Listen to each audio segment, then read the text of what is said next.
Yeah, my name is Steve Griffin. Started brewing about 5.5 years ago with my dad. We were always in the garage. I had worked in the restaurant industry, working 70, 80-hour weeks.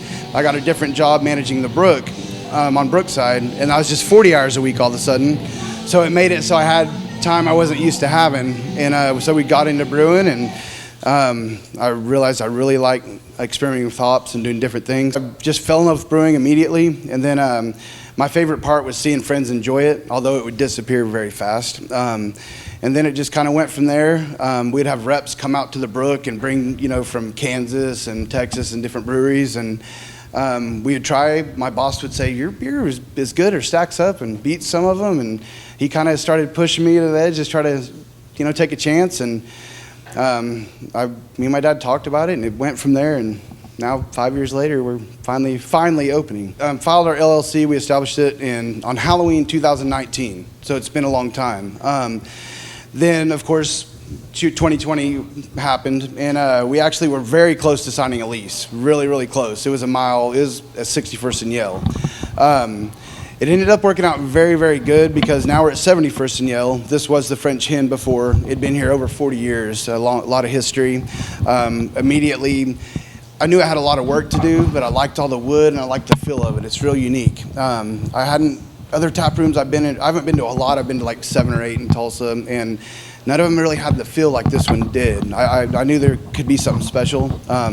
And paint and new flooring does work some magic. As you can see, I love IPAs. I know it's cliche and everyone loves IPAs.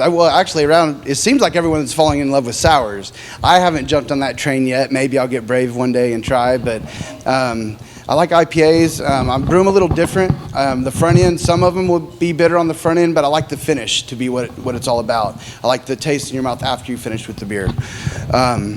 So that's what we go with. If I'm not that, I do like some stouts. We do a really good Irish red. That has a lot of flavor.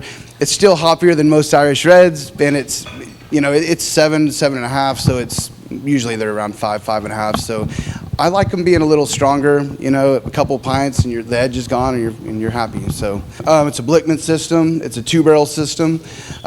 We got lucky. We ordered a 2-barrel mash tun to go with the hot liquor tank and the boil pot, and they were out, so they upgraded it to a 3.5-barrel with just on the house. And I was like, come next winter, I'm going to have some interesting, very strong stouts going on just because you have the extra grain space. And actually, the first stout that's aging right now, I added like 10 pounds of extra oats in it just because who doesn't like extra oats in their stout, So I don't know of any place that's not downtown area where you can have full cocktails. We have 40 wines, having fresh beers made all the time.